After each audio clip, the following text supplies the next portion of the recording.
Okay, section 2.4, completing the square, really builds on what we were working on last lesson, where we were solving quadratic equations by factoring. Completing the square is a method we're going to use when you cannot factor. But for now, let's continue with finding roots of quadratic equations. You've seen examples like 1 and 2 on your homework from 2.3. There's a couple ways you could solve number 1. We could start by adding the 4 to both sides and just start isolating your variable. All right, we can divide by 3. We're left with x squared equals 24. And then to get rid of the x squared, we would take the square root of both sides. And remember, when you take the square root, both sides in the equation, you have your plus or minus. And we always want to simplify a radical. So 6 and 4. And then we could go ahead and continue down with our 2 and 2. 4 is a perfect square, so we can take out our 2. We're left with plus or minus 2 root 6. Okay. Another way you could solve this equation is if you wanted to set the equation equal to 0, which is what we've done before for solving the roots. That would mean subtracting the 68 over, and you have an equation like this. You have a binomial. The only way we can factor a binomial, if it's not a difference of 2 squares, is factor out the GCF, right? And then use the zero product property. Set your 2 terms equal to 0. We don't need to set 3 equal to 0 because that's not going to help us solve this equation. It's the same as taking out the 3, and then you get the same thing. X squared equals 24. Take the square root of both sides, and we get plus or minus 2 root 6. So same way to solve this equation here, right? Let's have you try and find the roots of number 2. Yeah, find the roots of number 2. The video will pause and we'll see what you get. Okay, hopefully you noticed that if you tried to move the 25 to the other side, we got something like this. X squared minus 10x equals 2. And then really we were left with shoots. We can move the 2 over, or you can move the 27 over, but this is not factorable, right? And before we talk about completing a square, there's times where you might have, I'm going to rewrite this equation. You might have a quadratic expression that's already factorable before you start moving some terms around, because x squared minus 10x plus 25 is a perfect square trinomial. And this can factor down to x minus 5 times x minus 5, or just x minus 5 squared. And now we have an equation that we could solve.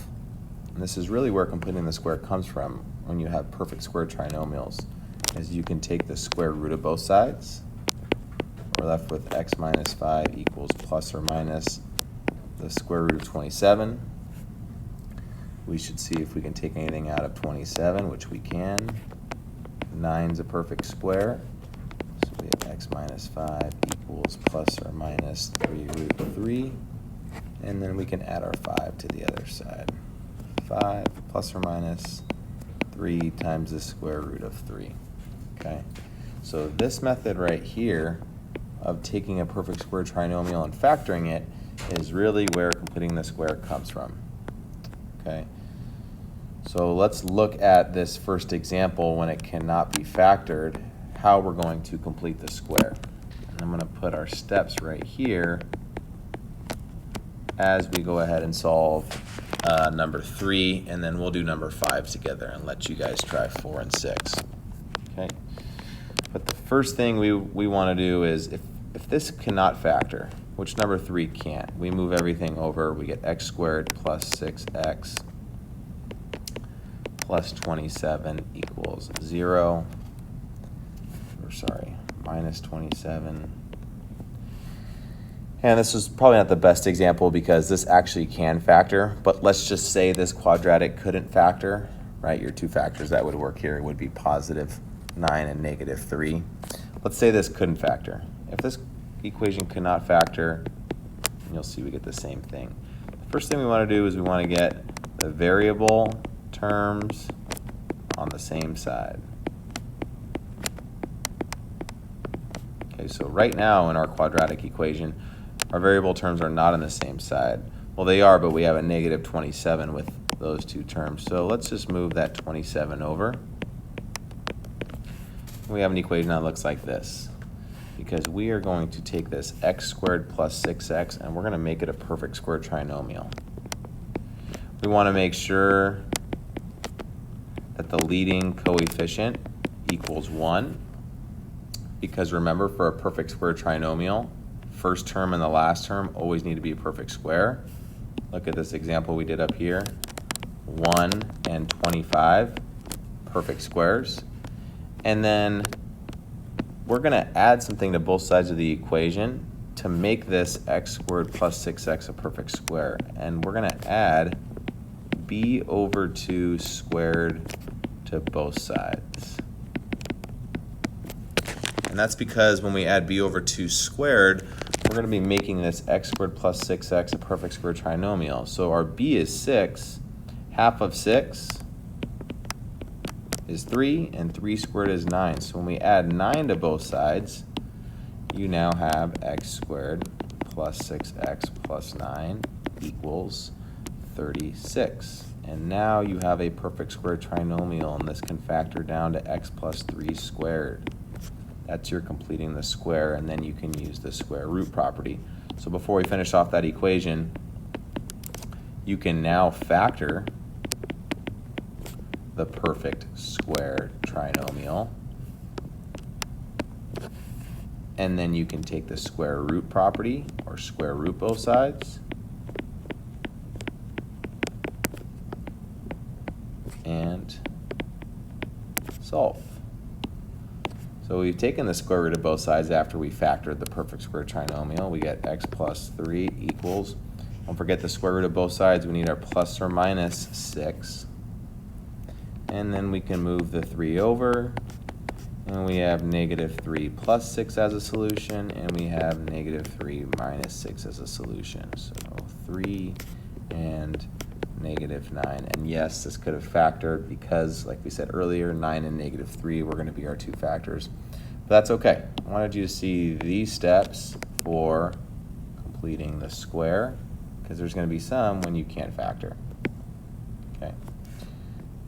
So let's go ahead and look at those ones that, or these quadratics that you cannot factor, like number 5. For number 5, our x terms are on the same side. I want you guys to see why this cannot factor. We have 2x squared plus 8x minus 12 equals 0. And when we factor out the GCF, we get x squared plus 4x minus 6. And there you go. You can see, shoot, this does not factor, so we need to complete the square. We are already set up in our first step. Our x terms are on the same side. Okay. The next thing we want to do is we want to make sure that the leading coefficient equals 1, because 1 is always a perfect square trinomial. And right now it's not. So in order to get our leading coefficient equaling 1, you can just divide the whole equation by whatever the leading coefficient is, which is 2. And we're left with x squared plus 4x equals 6.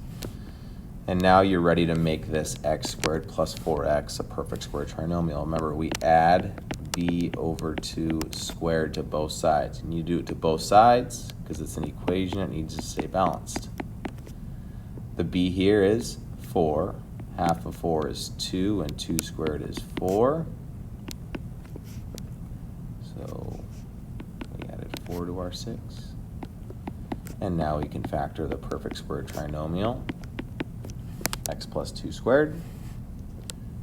And then take the square root of both sides. Don't forget your plus or minus root 10. We can subtract the 2.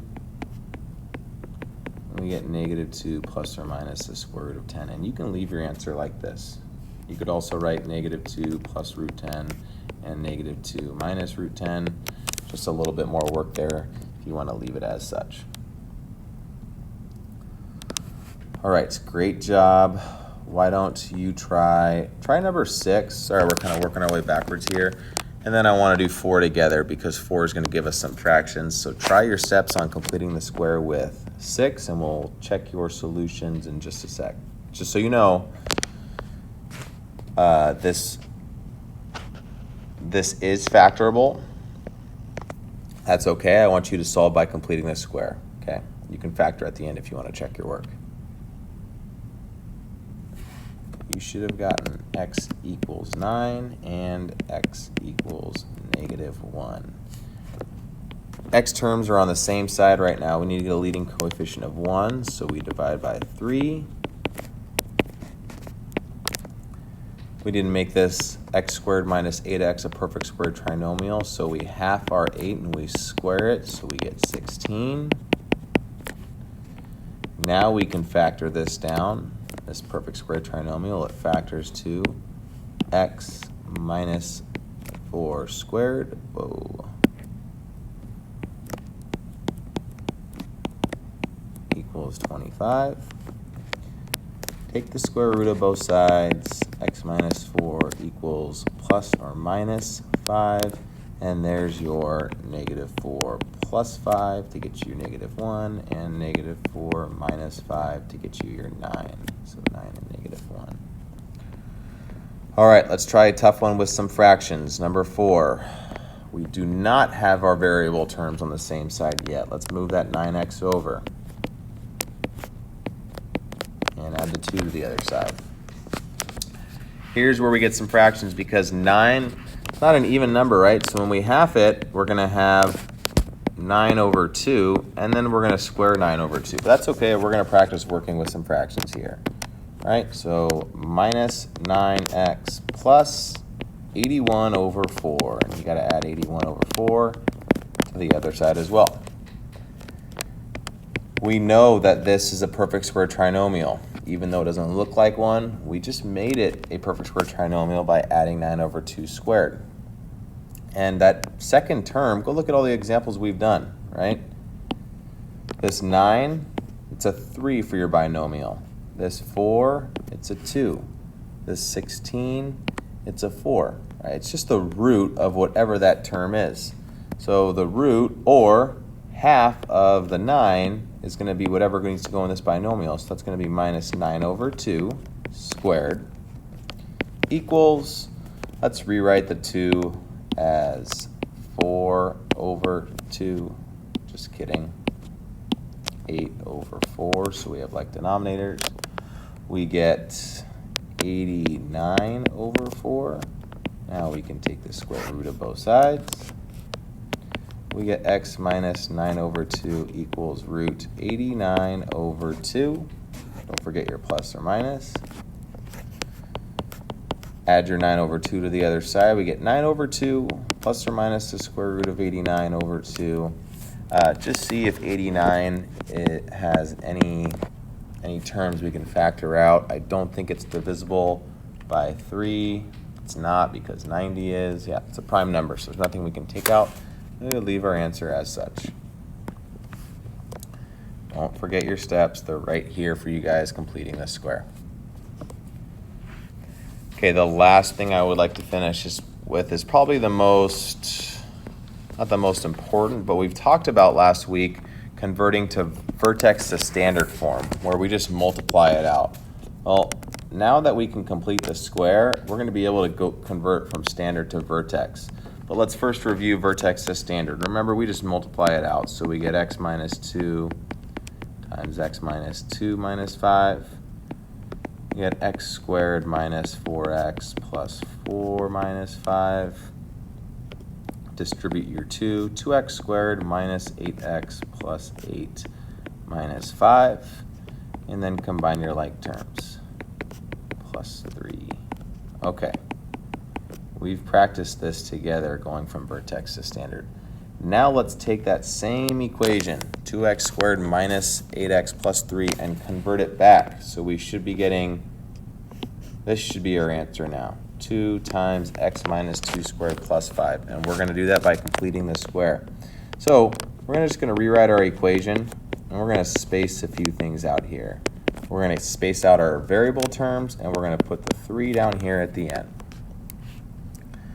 It's going to be pretty similar to what we were doing earlier, but now instead of dividing the whole equation, everything's on one side of this equal sign. So we're just going to factor out a 2, and we're going to be left with x minus 4x. We're going to close our parentheses and then keep our plus 3 here. Sorry, x squared. Okay, we're going to make this in parentheses a perfect square trinomial so we can factor it. So we're going to half the 4. Half of 4 is 2. Square your 2, and we get our plus 4.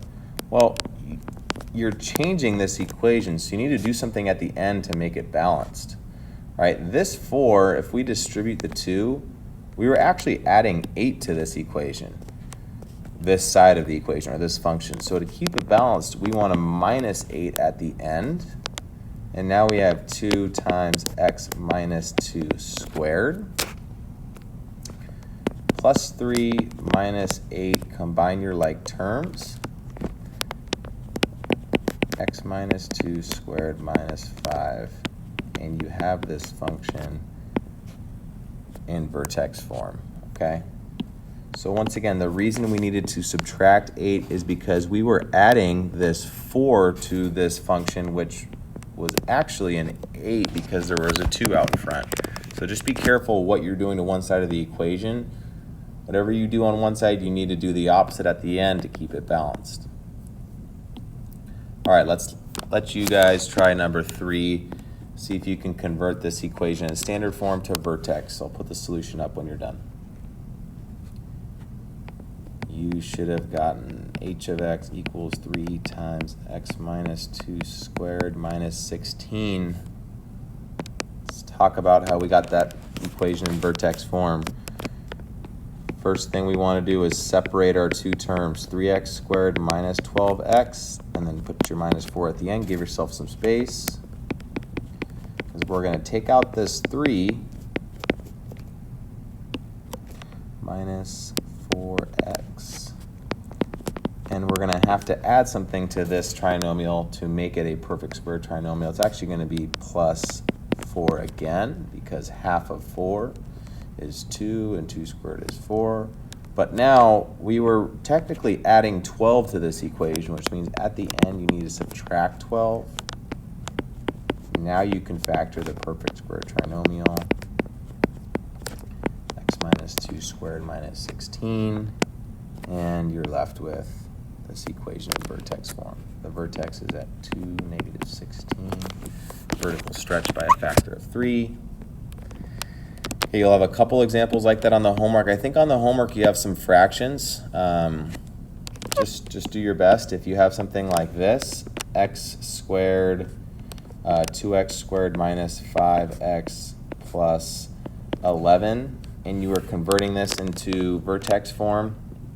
Remember, if you factor out a 2 and you're left with x squared minus, you want to know what number you multiply the 2 by to get your 5. So you're going to have this negative,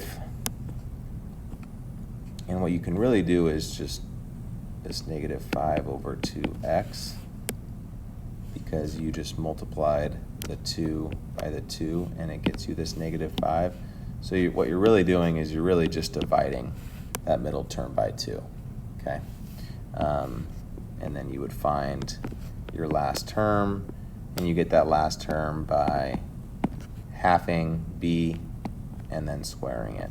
And dividing by 2 is the same as multiplying by a half.